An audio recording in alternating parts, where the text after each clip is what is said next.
International Citizen Student Show, episode 6. And today we're going to be having the opportunity to discuss a lot about being a student as an international student and being also from the Commonwealth country. So we're going to be having all of that conversation today. And joining with me today is our co-host, Alex Fenton. Hi, Trevor. Hi, everybody. Welcome. We're super excited today to have the International Citizen Student Show live from the University of Chester. You can see we're here at our beautiful Queen's Park campus. And we've got a live studio audience here today and a virtual audience as well. So episode 6, we're talking about international students and the Commonwealth. We've got students and staff here today from different parts of the world, and we're going to be exploring that in more detail. We've also got an international picnic lined up. It's looking slightly grey outside in typical English summer style, but we're hoping the weather will hold off and we'll have a great show. But I just last but not least, our co-host Elohor. Hi, Elohor. Hi, everyone. My name is Elohor, and most people call me Ellie, but I'm here. I'm an ex-student. I would say I'm a graduate, an MBA student, graduate student, and I'm happy to be here to talk about Commonwealth as an international student or an ex-international student and my perspective about how the whole journey has been. And yeah, it's a pleasure to be here. Over to you, Trevor. All right, so today, today also happens to be the elections day in the UK, and the beauty about it is that everyone from any of the Commonwealth nation can actually vote. So being an international student is a day where you can actually go out there after today's show, go there and exercise your franchise as a Commonwealth citizen and even as an international student. Again, in terms of the choice to vote, that's not for us to determine. We'll leave that for you, okay? All right, so today we're looking forward to a very interesting session, knowing that at the end we're going to be crowning that up with a beautiful picnic, which coincides with our PG Cafe today. So we've got lots planned out for today. We've got lots of performances planned out, hopefully 1 or 2 poem songs. So, and you could see today I'm dressed up in my native attire, and this one, someone did say to me when I came in and said, all right, you need to be careful, the side you're going to bend the cap to. One would mean single and the other one would mean married. All right, I never knew about that. So you see, we keep learning every day. And so there's a lot to learn, and please, as much as possible, we're looking forward to interesting questions. We want to hear from you. We want you to engage with us today as we go on. So thank you very much. Wonderful. So, yeah, welcome everybody. It's, thank you for everybody. It's just coming now as well. And we've got people joining us live from around the world as well. So hi to Shifan and Wasif and Titan and Aslan. Thank you so much for joining us. So today we're going to explore and unpick a bit more about the international student experience in Chester and the Commonwealth. But I wanted to start with Elohor. Elohor, you look amazing, by the way. Thank you. Thank you so much for coming back to the university as well. And thanks for everything you do. But I really want to ask you a little bit more about your experience, why you came to Chester, your understanding of the Commonwealth and the role of all that as well. All right, thank you so much. First of all, I'd like to say thank you to my mom-in-law for this dress. Yeah. So this is what they call adire in my country. It's made from dye, so you tie the dress, or you also call it batik. So I'm Nigerian, by the way. I'm one of the Commonwealth countries, one of the 56 Commonwealth countries. When you hear about Commonwealth, it's combinations of different countries that have either been colonized by Britain in one time or have come together politically to make sure that they have aligned interests in certain areas. So I came into United Kingdom in 2022, all the way from Nigeria, and it was a very beautiful learning experience for me. I did my master's in business administration for a year, and one of the reasons I would say I chose University of Chester as an international student was because of the reviews. It was very friendly to African students. It was also friendly to international students. And it was more of a learning experience where you're going to come in and have interactions with people from other countries. You're going to grow your networking experience and all of that. But there was something very particular when I came into University of Chester. When I started interacting with the staff and all that, I noticed it was more of they wanted you to learn, aside from just learning, to also grow. So as an international student, like I've already spoken to 5 of my friends to come in. So I guess one is coming in today. She's going to be in the show. And the other 4 are they're already in the admission process. But as an international student, one of the things I would say, or when I was an international student, one of the things I would say to other international students, especially those of us coming from the Commonwealth, is there are a lot to explore. This time last year, I was part of the Commonwealth Poetry podcast show, which the Chancellor and his daughter did.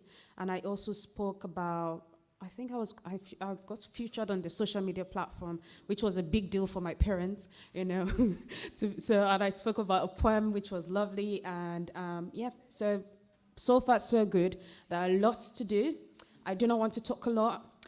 There's a lot to do as an international student. There's more to explore. Just open up your heart, be friendly, interact with people, ask questions. Why is my dress black or why is it purple? Ask questions, and the world is just your platform to explore. Over to you, Alex. Brilliant. Thank you, Elohor.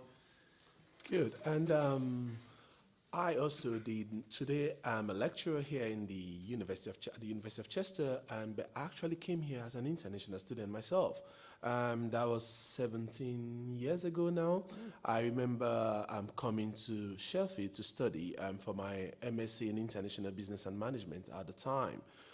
For me, the experience was really good, but the difference was today we have more international students, but at the time we have only a few international students. And remember finding myself in a place like Sheffield. I learned a lot, and there were some that were like really tough learning for me, you know. But again, how do you avoid mistakes, you know? From an academic side of things, it was really new to me because the way our curriculum is being developed, exams, learning style, culture, how do we talk back to our lecturers, how do we ask questions in class, it was all different for me. You know, I came into a place where they expect me to engage, they expect me to question everything, they expect me not to take things on face value. But where I'm from, it was like a place where you tell me, you do it like, okay, you know, and then you come back to exams. But coming in here, I had to now start dealing with things like essays. That was my very first challenge, you know, from the academic side of things. Writing essays was new to me. You know, I had to start thinking about how do you do research, how do you avoid things around plagiarism, and I'm sure most international students will agree with this. Like, okay, how do I avoid? I was all bothered about numbers. How do I ensure that it's no more than 30% similarity rates? You know, I was more concerned about that instead of me being concerned about the content of what I was doing. But over time, I was able to learn, I was able to continue to engage nice people, and finished my MSc International Business and Management, going back to the South, going back to London School of Economics to study, again, new, different environments, you know, more multicultural. And I felt more at home at that time, came back to Manchester to do another degree, PhD and all of that. That was where I met Alex, actually, you know, and getting myself involved in things, engaging with things, that gave me the opportunity of being a lecturer. You know, I'll say to my students, and I say to international students all the time, the opportunities are there for you. It's just for you to understand, realize that, and work towards it. My very first job as a lecturer in this country, I say it all the time, and I'm thankful to God for it, and I'm proud about that as well. I did not apply for it. I got it from just being a volunteer. All I was doing at the time was bringing other students together, telling them how to do dissertation, providing those tutorials. And from there, words left that room, went to my supervisor, went to the head of department, and invited me and said, all right, we can see you're already supporting students. What do you think about lecturing? Wow, okay. You know, coming to the UK to be lectured and end up being a lecturer. So for me, that just tells you that the opportunity is there. And today, I'm really pleased that I've got the opportunity of not just lecturing, but also leading a program with hundreds of international students. And I've had hundreds and thousands of students going through that program and graduating and being successful. And one of those success stories today is who? Elohor, who happens to be one of my students, and I'm so proud to have her here sat with me on this panel today. So thank you very much, Elohor, and well done for all you do. So that's my experience. So my message to international students, wherever you are in the world, is I think the first step is just you making up your mind to say, I can do it. Yeah, are there challenges? Indeed, there are challenges. Are there going to be times, difficult times, where you're going to feel lonely, where you're going to feel like, oh, it's not working for me? Have I made the wrong decision? Yes, those times will come, but all you need to do is think about the support that is available. Try and identify the support. Try and make use of the support. Okay, you don't want to do it like, all right, I can get it fixed all by myself.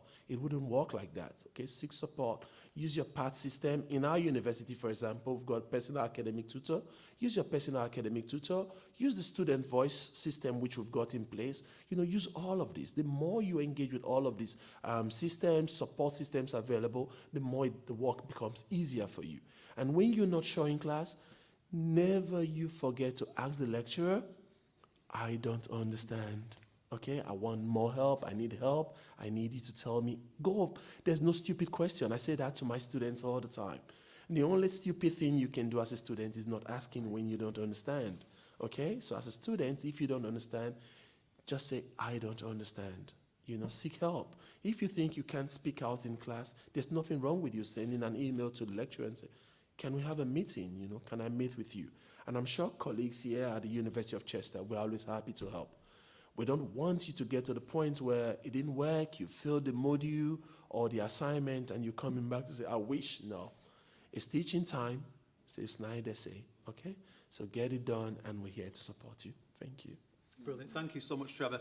I kind of feel like the odd one out because I've not been an international student, but obviously as Associate Dean International, I'm so passionate about international students coming to Chester, coming to the UK and really prospering, So it really, the success that Elohor and other students have had it really just fills me with loads of pride, the ability to be able to, teach, supervise, mentor, inspire and learn as well about other cultures and visit some of those cultures. I'm super passionate about.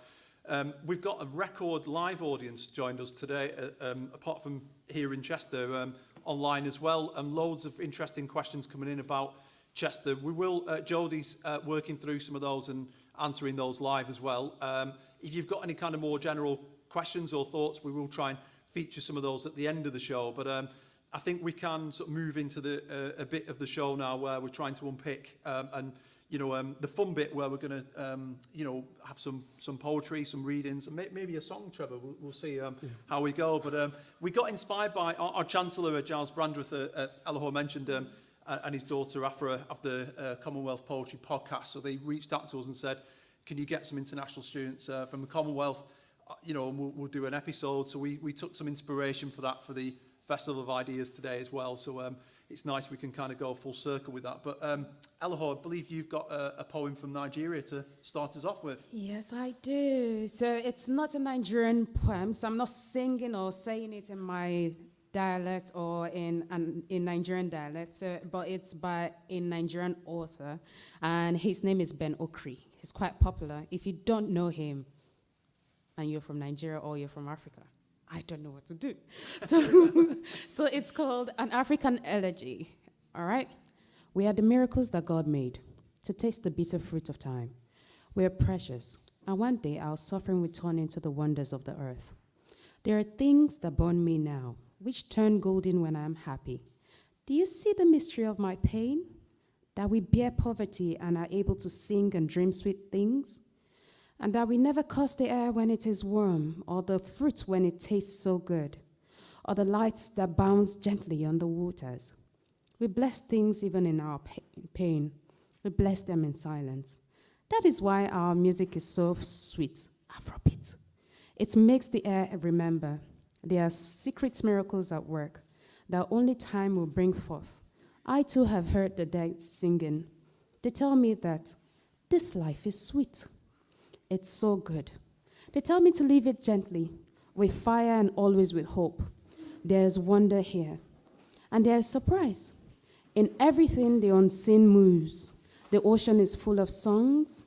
The sky is not my enemy, but destiny is our friend. From Ben Okri. Thank you. That's amazing, Elohor. So I think that in terms of the first bit of the show from us now, that's kind of kicked us off nicely and set the stall, I think. So I think it's down now to asking for some audience participation here, Trevor. And if we don't get any participants, then back to you for a song, I think. Yeah. All right. I think even while we're waiting for participants, which I'm sure we're going to get a few, we've got some lovely people in the audience too who are really beautifully dressed. Yeah. Maybe they want to walk up, down, and Oh, yeah. you want to walk up, down so that, come on, no pressure. If you want to walk up, down here, please. Come on, you're beautifully dressed. And I'm happy for you to There tell you us a go. bit about what you're wearing. Oh, yeah. You want to walk up, down here? This Just is walk up, down, lovely. please. Come on, by all means, yeah. Yay. Yeah, you want to walk up this way, Come on, thanks. please? Yeah. Good. So basically, it's Yeah, a the mic Indian- is there. Yeah, good. Tell us your name, your department. My name is Shannon. I'm doing MBA in Business Administration, and the dress that I'm wearing today is a traditional dress for most of the Indian women back in my home country. So if there's an occasion or if there's like weddings or any ceremony, ladies always love to dress up in saris. So this is one of the dresses that I'm wearing right now. And we love to get dressed like jewelry, makeup, Yeah. and we want to look more prettier. And for most of the ones who are like in the teenagers or something like that, they also prefer to wear saris like this on the occasions. And today, since they said like traditional wear, I just wore it. Yeah, you look really good, really Amazing. beautiful. Thank you for that.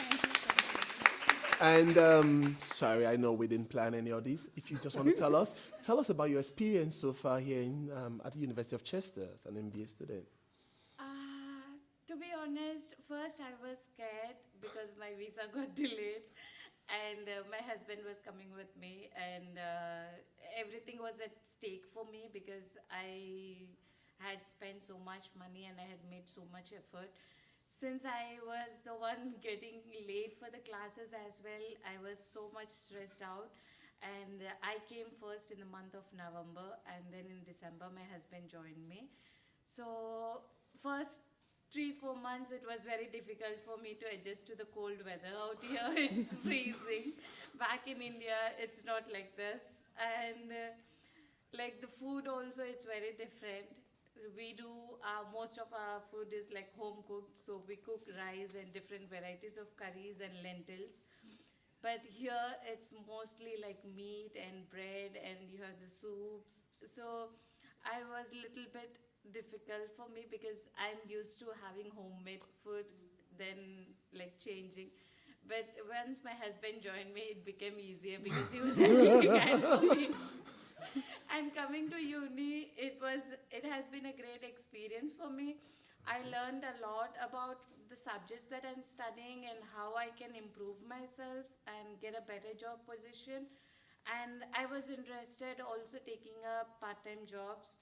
So I'm working as a care assistant under a healthcare which is associated with NHS. So I'm happy so far. Fingers crossed. I just hope it goes well for the next couple of years, and I get a good master's degree so that I can visit back my home and have a good time with them. Thank you very much. That's awesome. Thank you. All right, tell us about you your. so much. Thank you very much. And did you call that sari? What did you call? Sari. It's a sari. Sari. Okay. It's a sari. So you have like 3 different coats. Like one would be the petticoat. We say like it's a underlining thing inside. And then you have a sari which you need to drape it, and it's like this one is the blouse, as you can see it on the side that we wear. And this is like the pallu. Most of them they prefer to drape it down, and some they would prefer to put it a pleats out here, like they would braid it like a pleat, and they would put a pin out here and leave it. Oh, thank you. And these are bangles. Good, nice jewelries as well. Thank you. That's amazing. Thank you. All right. So Trevor, we've got a very lively online audience as well. Wasif is particularly interested. I'd say we'll try and pick up some more questions through the show as well, but Wasif's really keen to know about how you rate Chester for job education and safety. So, so I think from my perspective, obviously, you know, the university, we win a lot of awards for the support that we've got for international students, including the What Uni awards. We've won 4 around postgraduate, around international, around support, and runner-up for the University of the Year from that perspective. Chester's one of the safer cities. I mean, you know, Britain's a very safe place anyway, but Chester's one of the safer cities around. It's a compact city, isn't it? A very beautiful city, etc. So from that perspective, I think there's a lot we can say about Chester, but I don't know if anyone from the audience or Elohor from a student perspective, if you want to pick up on that. Like, how would you rate Chester for job education and safety? If I'm to rate it from 10 over 10, 1 to 10, I would give it a 9. And I'm giving it a 9 because I don't want to give it a 10 because before people think I'm over-exaggerating. So, yeah. So it's quite safe because aside from knowing you're coming to school or coming for your studies, you get friendly faces on the way coming, and it's not just friendly faces. They want to know about you. In fact, when I got to the train station today, people were asking me, what's with the attire? Is it not going to trip you down? I'm like, no, it's not going to trip me down. So in terms of interactions, in terms of safety, there's no gun violence. I've never heard about any gun violence in Chester, nor have I had any case of insurgency or anything like that. But it's quite safe. You're going out, coming in. I used to read in the night in the libraries. Like I used to do overnight marathons sometimes, and I'll go out as late as 12 p.m. to Domino's to get pizza, and I can walk and walk back, and I'm not worried about anyone saying or throwing anything at me. So relatively, it's quite safe. In terms of jobs, I think you mentioned jobs. Yes, but there's something I need to also add, because in every truth, you must make sure it is very, very full. So Chester is more like a educational hub. All right. If you're looking for jobs in terms of Chester, you would find, but depends on what kind of job you're looking for. If you're looking for the academical ones, yes. You're looking for the NHS ones, yes. But if you're looking for the non-profit ones, go outside Chester. Just the surrounding of Chester. But it's not far, because when I was in school, I was living in Crewe. I still live in Crewe. And I travel all the way to Chester because I knew what I wanted to do as a student. I knew I wanted to go for a non-profit organization. I knew that had been my calling. In fact, since from my home country, I was working in non-profit, and I deviated to social enterprise. So when you know what you want to go for, if it's not in the community where you are, you can definitely explore outside. So I'm not saying to whoever that wrote it that if you come here, you'll see job immediately. You have to also put your own best self or your own best foot forward. You have to do your own research. You have to make sure that what you're looking for aligns with what your passion is. I started doing care when I came in, and I can tell you, I did not survive. I didn't survive. So I know what it is. Some people love care. I'm not saying it isn't, it's good. But I know I would term myself a butty, but I'm not a butty. Butty means someone who is soft. And I couldn't walk the cold to go deliver something, but I knew I needed to do something that I was aligned with. So if you were looking for a job, if you're looking for educational perspective and everything about Chester, yes, make sure you do your research. And once you're done doing your research, make sure that you ask questions, because your research or whatever you find online before coming to the UK might not be the recent reality of what is on ground. So yeah, that's mine. It's really good. Thanks, Elohor. And every year we do this big international student barometer, so we're constantly kind of, checking the feedback, and we do very well. I think our graduate outcomes for students have gone up again at Chester, so we're confident that we're moving in that right direction to be supporting students. I mean, you mentioned before you came to Chester, you were looking at another university at a placement year, but we've got that coming along now, recruiting from September. I feel very bad because it started after I'd gone. Yeah, no, I'm so sorry about that. We're a little bit too late for you there, but it has worked out very well for you, haven't you? Because you've got to a skilled worker visa, and you've done incredibly well. I love the fact that I'm hearing this, because these were part of the things that we asked for when we were doing the PG Cafe. That's the postgraduate cafe, and the postgraduate cafe happens every two Thursdays, where staff and students come together to deliberate what's really bugging you, what's that thing that's making your education very hard, or what's something that you want people to accommodation. Are you suffering from accommodation? People can be there on the call to join you or help you out. One of the things we asked was, can we have placement? Because when I was coming to the UK, there was another university, I'll save your name. There was another university that I was looking out for because they had placement. But simply because I didn't pay my deposit on time, they were like, oh, I'm so sorry, the spot was filled. So but I was like, okay, I'll come to Chester because I had family and friends close by. So that was another thing, support system. So yes, I'm happy there's a placement now. And another thing is, when I mentioned earlier, I said, know what your niche is. When I came in, I knew it was going to take time. It wasn't going to be immediately, but I tried my best. I worked with the employment and career and employment departments. They helped me refine my CV. They helped me with my interview process. I can't remember the name of the lady, but she was happy to do an interview with me prior to my first interview with the NGO.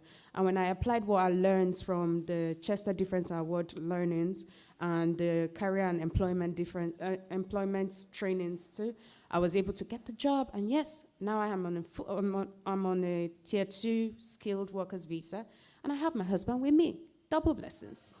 Thank you. Fantastic. Yeah, so that's it. Thank you, Elohor. That's an amazing response. Trevor, do we want to get a bit more audience participation going, or? Yeah. Hi. Oh, hello. Okay. Beautiful audience is coming in. And just to add to the job education one, Oh, yeah. I think when it comes to job education here at the University of Chester, we're very keen about that. We're keen about employability skills. We're thinking all the time in terms of how do we develop our curriculum to prepare you for that right employment. And yesterday, for example, we had our business day event here. Oh, yeah. Yeah. We had lots of business owners coming to Chester. They were all here in this room. We use them as kind of like networks, okay, for our students. We try to engage them as mentors, interns, opportunities. For example, today we've got, I don't know if any of the representatives are already here, people from Grosvenor Heart Homes, who some of our students, what we did was, as part of their dissertation, we gave them the opportunity, MBA students, to work with a real-life organization where they can actually provide business solutions to that organization. And today they're going to be submitting their report to that organization and providing recommendations to that organization. So when it comes to job education, that is something we are really keen about, and that is something we work towards. So we'll ensure that someone is there to support you, a business owner. They come back, they look at our curriculum, they tell us, all right, this is what we're looking for in students. So when it comes to job education, be rest assured, we've got you covered. Absolutely. Wasif was asking about, at Chester, is it more theoretical knowledge or practical knowledge? So I think you've answered that question already. But yeah, last night we had all our international students mixing with staff, mixing with local businesses. And this is the kind of thing that our international students are feeding back to us and saying, we want, more connections. We want to meet other international students. We want to meet domestic students. We want to meet, staff and employers and get all that together. So I think you've just given us 2 brilliant examples of how we're doing that, and we are moving more in that direction as well. So I think Wasif can be reassured there that it's not just all theoretical knowledge. No. Absolutely. Wonderful. There's always room, we always give you that room for you to be able to what? Apply theory to practice. Excellent. So our live audience, anybody got any thoughts, questions? You want to share anything with us? There's quite a few people kind of dressed up, and we're just looking for any kind of thoughts on anything we've said so far. I'll make a comment. So it's Basma Ilahi from the Faculty of Health, Medicine and Society, and obviously I'm here and I get involved in looking after students as an academic member of staff. But one of the things I do wonder about, because I come from the South Asian background, and I know when we're back home we live in multi-generational households, and there's always people and it's really busy. I wonder, if you can reflect on when you first arrived and how the community at Chester helped you to get through those possible periods of loneliness or low times, how you engaged with others. So, like I mentioned earlier, I said support system. One of the other reasons I chose Chester was because I knew I had family close by. I had cousins in Nantwich, I had a relative in Crewe, and some in Manchester. So I stayed with one for 1 month. I stayed with a family for 1 month, so it was easy for me to peak, learn, unlearn certain things, but we ate practically Nigerian foods in the house. But when I moved to my own flat and apartment, it was back to how do I balance my life and staying with other occupiers, because I was staying in a shared apartment. If you want to save money, I stayed in a shared apartment. So one of the things I learned in that whole process was, in my country, even if I'm in a shared apartment, we would like to still come downstairs and banter. Or if I have other Africans in the same environment, we would like to still say hello or say hi and ask about what is it. But there's something I noticed when I started living in my particular residence. It was more of, they want to know you, but know how to have a professional boundary. And that's one of the things I took also to my office space. So I learned that in a very, very lovely way, because in my country, you ask even very intimate, you can ask questions like that can be very quite intimate, and the person might not be offended, but you also learn how to be you have professional boundaries and all that. But in terms of living with other people, one of the things I've also realized is you might not be the only one living in the apartment. You might not only be living with English people. You have different people from different backgrounds, because I had an Indian person, a Pakistani person in my place, and every, I think it was Dwahili or something, we celebrated together. I ate chapati with them. So it's something around where you know that where you're coming to, you might not just be interfacing with just the UK citizens. You have a blend of other international spectrum living with you. So it wasn't really hard for me. I didn't struggle. I wasn't really lonely. I'm a bubbly and happy person, so I can make friends anywhere and everywhere. So it was quite easy for me to settle down. Thank you. Fantastic. Thanks, Elohor. Anyone else from the audience? Any comments, question? What about if we bring Anne as well? Sorry, to Joe. I'm interested in the difference in the way you had to write, think, discuss your subject as you came. I wonder how you learned that, because at university, you know, that you do have sometimes quite large groups. You do have to be quite active to get the support you need. You know, how did you do it? How did you make that shift in the way you were as an academic? All right. As an academic, as an academic for me, I think it was the first thing I did, and I still do it tomorrow, is I tell my MBA students, for example, during induction, I'll say to them, where are you from? They tell me, okay, I'm from this country. And I say, this is all about your curriculum. Because the first thing I had to do was, I cannot pass knowledge to people I don't know. I might know the subject, but I need to know my audience. So I think one way of doing that, what I had to do was read about Bangladesh curriculum, read about Pakistani curriculum, all of those countries, you know, try to understand what is it, how do they go about their own study and learning. So I haven't understood all of that. So I understood what sort of students I had in front of me. And knowing those students, it became easier for me to be able to relate with them. And sometimes I'm open to get like feedback, critical feedback. Tell them, all right, in this room, there's no judge, there's no right or wrong. You know, I do that with them all the time. Just tell me, what do you think we can do better? Because when you say to them, what you don't like, we like everything. You know, our students will want to tell you in front of you, tell me, what do you think we can do better? Make them feel so comfortable. You know, and at the end, things started happening, good feedback, good comments. And that was one of the reasons I had to set up, I'm the one that convened the PG Cafe, the postgraduate cafe. I did set up that PG Cafe during the COVID. All right, during COVID, I realized people were all in their homes trying to learn.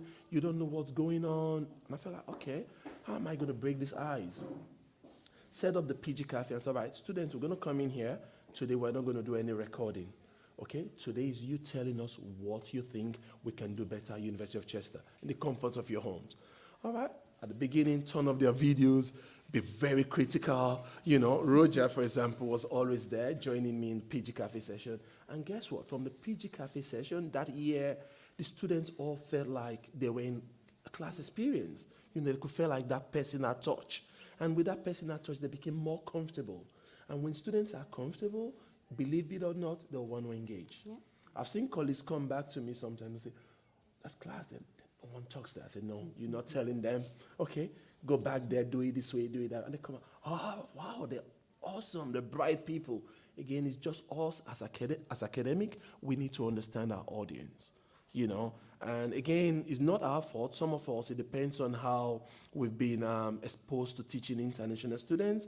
In 10 years ago, we don't have as much international students that we have today.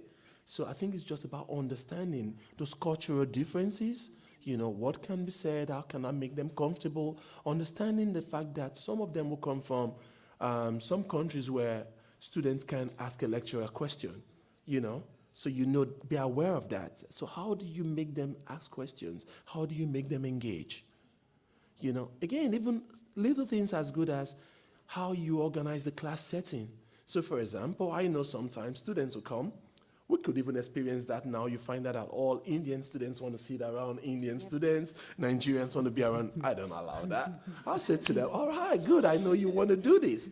But I think we can get much richer experience if you want to learn something about Bangladesh today. So the guys from India, do you want to come now to Africa? Okay, reluctantly, you know. And if I know it's not happening, that's all right. On one condition, there's an example, I could say to them, the guys from India, tell me the capital of Nigeria. And that, you see, you can't be there. You need to move to the side of the room, you know, and that sort of mix up. And before you know it, they feel really comfortable with you and they want to engage with you. I don't know if that helps, but that's some of the key examples of what I do in class. And I don't know, did that work for you guys? Some of the students there, did that work for you at all? Yeah? It actually did. It has been very helpful, to be honest, because I was having so much panic and stress, and I would text Alex and Trevor a lot on Teams, and I would ask them, like, this is how it happened, and please help me, like, to whom do I reach out? Because there was a point I had an emotional breakdown because it was very difficult for me. I was alone before my husband joined, and I just started crying, and I just kept texting Alex and asking him, like, this is what is happening to me. Why is it happening only to me? I have come so far. It's so much for me to take. And he's like, you want to, like, talk to me? You can share it with me. It's okay. It's going to be a secret. Don't stress yourself. Just take it calm. Try to relax yourself. And then I think during classes, Trevor, he tries to make us get more engaged and to have more conversation, to know what we are going through also, and how far have we learned the subject, and what have we exactly gained from the knowledge that he's sharing with us. So it's actually been helpful for me. So I'm happy that I chose and I've come so far.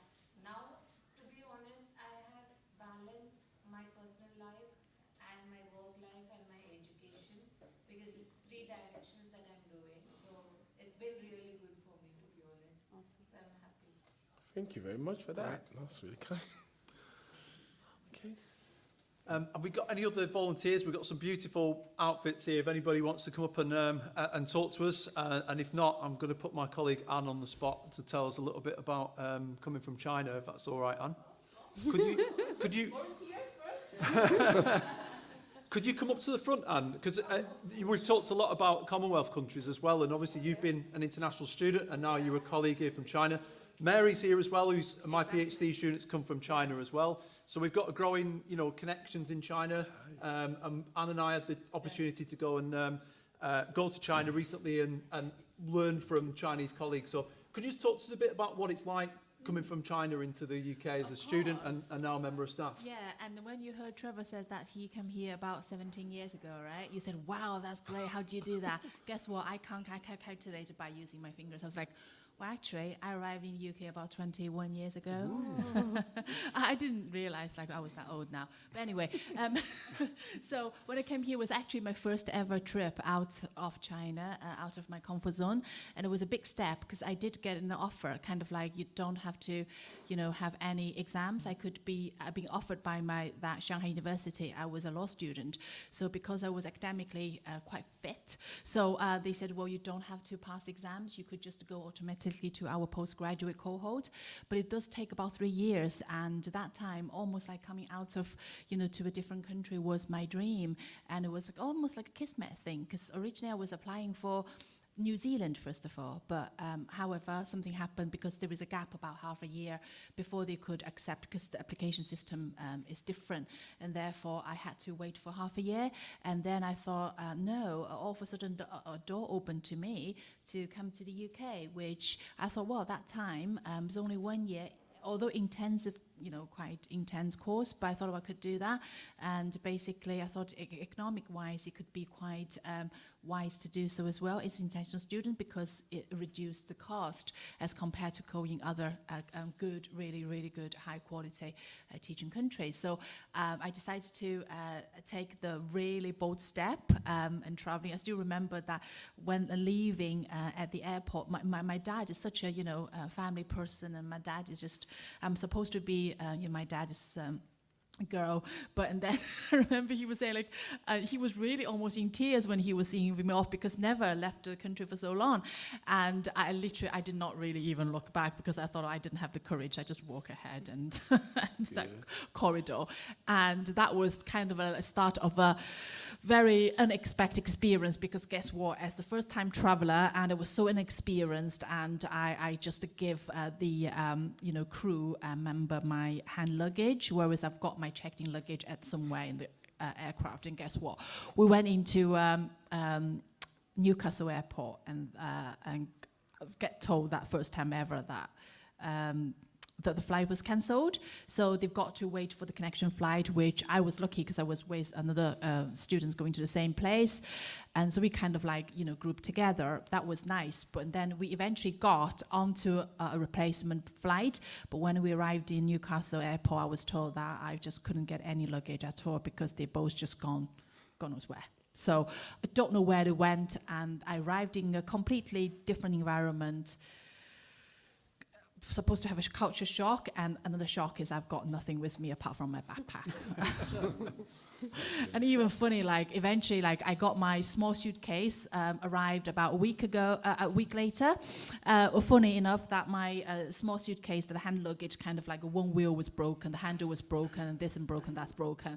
And guess what? My second-hand IBM laptop in there was still functional.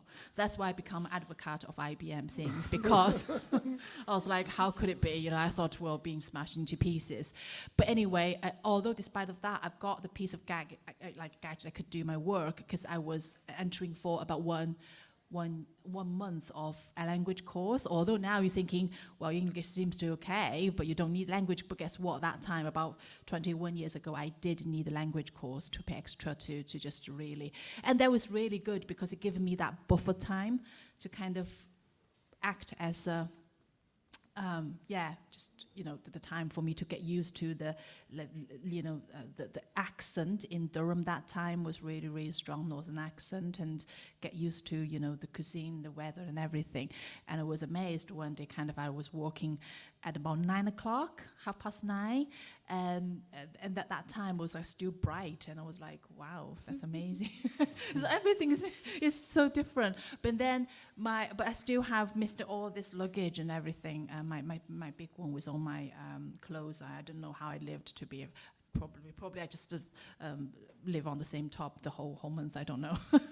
But and then I met a very nice, because I was in the dormitory, and I met very nice Chinese students who were leaving. They said, well, actually you can have our legacy, because we're leaving this behind. I still remember I got, including all the things, a brand new kind of tooth brush, and I thought, wow, that was really needed that time, right? So thanks to all this lovely, support in there, although I didn't really know them, stranger to me, but you almost instantly feel that kind of sense of belonging, because there was lovely people out there, and the local people was very nice. I still remembered, although I have to say I did not really had my postgraduate in Chester, but I actually settled in Chester for about into this September will be 10 years, and I was so proud of my choice, because I could cycle. In fact, I cycled to a campus this morning, and I really, every time when people said, well, where are you from? Where do you stay? I said, well, I'm from Chester. And every time I feel like I'm so proud because I feel like I made the right decision. But back that time, it was really nice because you would never know what to expect in a new environment, new country.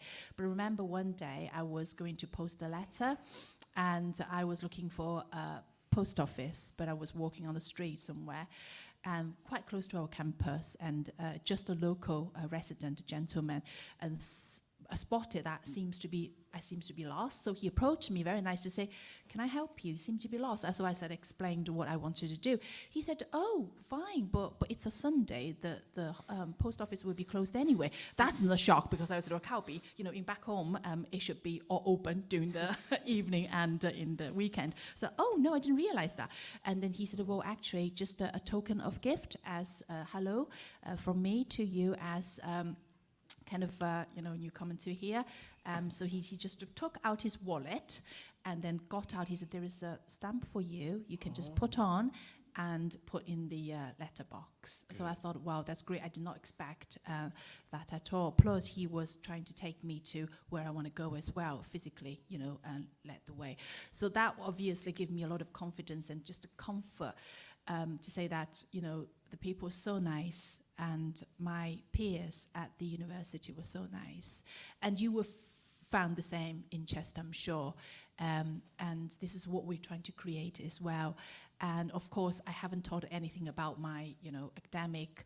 Trevor mentioned quite a lot of that, but I just want to share my experiences. It wasn't pleasant at the start, but I remember to track I didn't have the insurance. That's something to learn, have the travel insurance, okay? Ever lost for luggage. And then I couldn't get anything back, but I remember because it was a language course, so they kept us those mentor, okay, and for us, and then they were very kind. I remember boy, and not boy, I shouldn't call boy because he was older than me, but then he took me literally in his car all the way from our campus to Newcastle Airport just to track down whether they can find anything. Unfortunately, we didn't find anything, but it's just kind of like a really kindness of act really touched me because he didn't have to do it. He could have just made some phone calls, but he saw me so worried and he took me all the way. And then I was like, really great. And eventually, I tell you, you're probably wondering, well, how did you sleep in the same pajama for a month? What happened was, I did not expect it. I kind of like, I dreamed one night about I got my luggage back, and then my mum was so worried that even says to me, look, we don't want to put you into the position, just come back and spend the Christmas, because originally it wasn't budget in because we thought we were saving the money. I'm not going home at all for the entire year because otherwise it would extra cost. This world don't care about it now. Just you buy a ticket, come home. We don't want to see you like that. You must feel very lonely. But and then I dreamed about it, and guess what? The very next day, I've got the same girl on the flight come to me. I think I've got your suitcase in my dormitory reception. I said, how could that be? She said, well, actually, 2 weeks ago, somebody says to me, you've got a package. I'm like, okay, but I wasn't expecting anything from China or from anybody. So she said, I just ignore it. I thought there must be a mistake. Okay, so she left it for 2 weeks without letting me know. And she said, well, then told me again, hey, you've got something waiting for you to sign. She says, well, okay, I'm going to have a look. She said, well, come here. So at that corner, it wasn't mine. But then when I approached it, I thought, ooh, that's got tagging to it, but with your name on, and I knew you lost your luggage. I was like, what the? How could it be? Because honestly, okay, yeah, fine, we're on the same flight, but apparently they just sent it to her without sending to me, and I waited for that 2 weeks, and she said, luckily it went. I said, oh, thank you so much, and literally I just rushed there, and I got my big suitcase, so I have to good supply of all the clothes and everything now. Just a quick question. Just a quick question before you go back. What's one word, in one word, what would you advise international students, whether from Commonwealth or non-Commonwealth, just in one word, what would you advise people coming in 21 years ago, like talking back to your 21-year-old self or 21-year-old personality when you first came in one word, what would it be like if you're coming in? am I allowed for 2 words then? Yeah. 2 words, fine. Keep busy. Keep busy. Awesome. Right. Yeah, All right, Thank I you. think that's what it is. Because Yeah. eventually, I just feel like I thought I would be homesick, but you know what? Because I was so active in different things, and I had my part-time job as well. Since the 3 months onwards, I've always been doing part-time job, and eventually, I paid off all my tuition fees myself. Awesome. Without having to. Oh, I did not break the 20 hours. You don't. All right, everything was legal. I even worked for the university, for the student union. So look for that job as well. We probably have something at the university. I invigilator. I work at their student union, the sandwich bar, and everything. And I can tell you more about the sandwich bar because that's a very good, interesting as well. But not this time. Next time, okay? I've talked too much now. But yeah, keep busy. All right. Thank you very much, John. I know we're pressed for time, so I think we just got Ravinder, who's going to be showing us and again presenting and performing for us today. Yeah, that's fine. Yeah, just come forward and perform for us, please. So she's going to be performing today. Come here.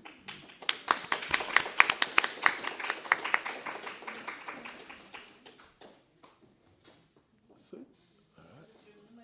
all right, you're going to remove your shoes. All right, interesting. Okay. And I know Ravina, she's just going to do this and go back to class. She's in break. So thank you so much for joining. We've had a slight timetable clash today, Yes, haven't we? Yeah. yes. Otherwise, we'd have this room all packed. Yeah. We are coming soon. Good. Yeah, borrow the mic. Okay, you want to take it to her to perform from there? Okay. No, I think she's going to use it, isn't it? Okay. Am I going to speak or not? Yeah, anyone you want to do, that's fine. Okay, you want to dance, that's fine. Good. I would speak a few words. And then you dance. That you understand what I'm doing. It's very unique. Okay, good. Yeah. I feel it's proper. Tell us your name and your Yeah. course. 1 sec. Bro, Don't worry, you're beautiful. this is too high for me. Hello guys, welcome. Good morning. Good afternoon. No, good morning, yeah. All right. Actually, I'm very nervous. I'm sorry, I have disturbed Trevor a lot because I was constantly messaging him from morning that I will just get 15 minutes. I'm very time punctual. My this module leader has given me 15 minutes to come back. So I was like, when she was speaking, I was actually looking at the time that when I'll get a chance to perform. So basically, I'm from India. And from India, the part of northern India. So I'm from Rajasthan. I've been living in Pune, but my roots are from Rajasthan. So this attire which I'm wearing is called, it's ghagra. And this is choli and this is my chundri. And I'm going to represent my state. So I hope you enjoy my dance. Yeah. That's enough. Very good. You can get the mic.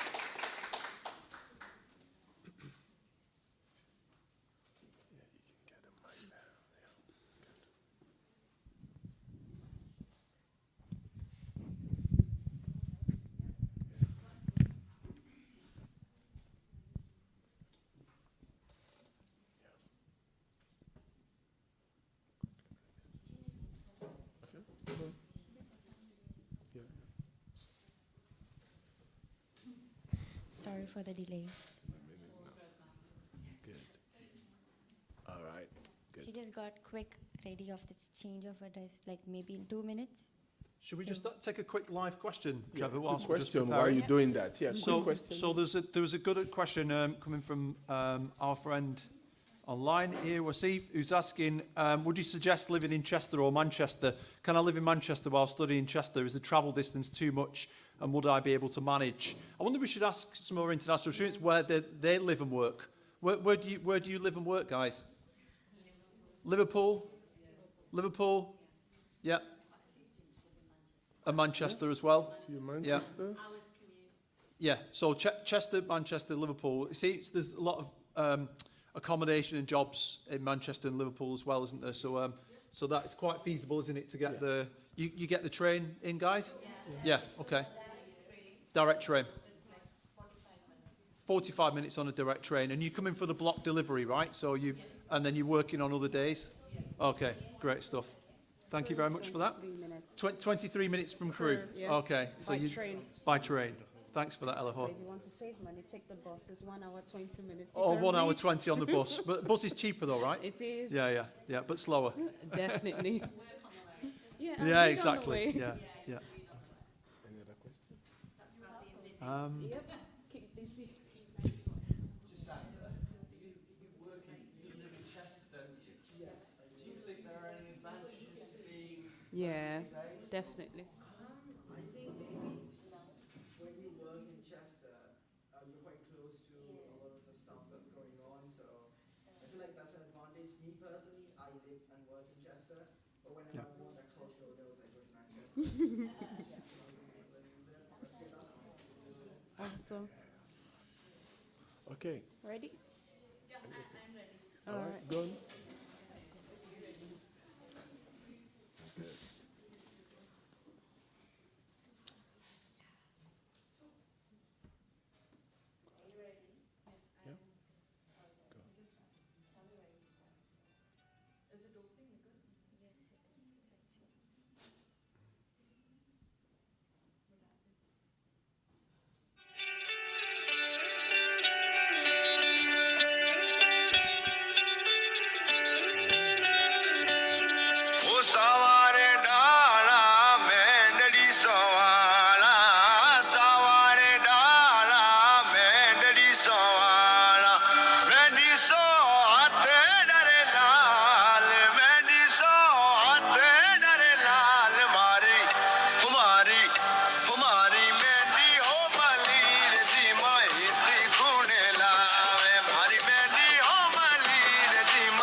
Thank you.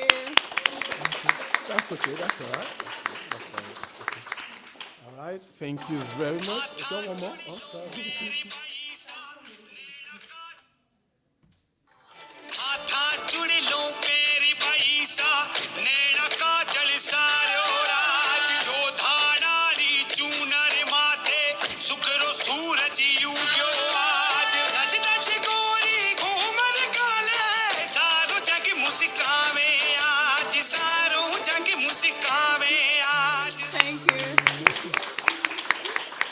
Thank you very much.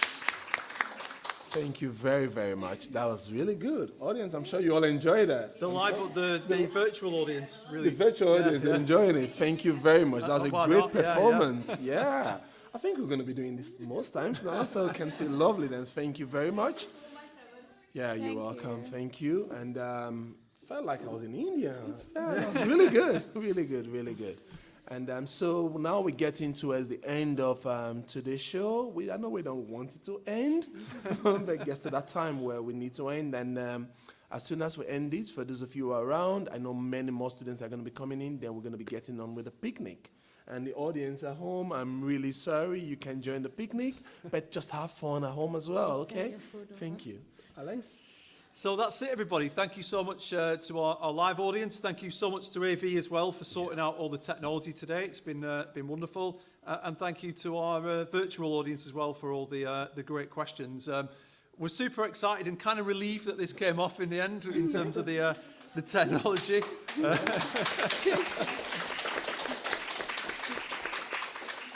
And thanks so much for Trevor for everything he does for our international students and for the university. He's absolutely awesome. And Elohor, again, has gone the extra mile supporting everything that we do. And we've just got a really good rapport, haven't we, in terms of the social capital, etc. Yeah. And Asher, who's watching along, who's been co-hosted and is back in Malaysia now as well. So it's been a real cast of thousands, this show, hasn't it? And we've been proud to do it. So as Trevor says now, we're going to head downstairs for the picnic. Elohor has brought some amazing food from Nigeria. Puff, jollof rice, fried rice, plantain. Jollof rice. The audience is excited about jollof rice. So it's going to be brilliant. It looks like the weather's going to hold for us okay, but we have got this room for another hour, and then we've got the atrium if it does start to tip down. But thank you so much, everybody online and offline. That's the end of the show. Thank you, everyone. Thank you, Roger. Thank you. Light and sound.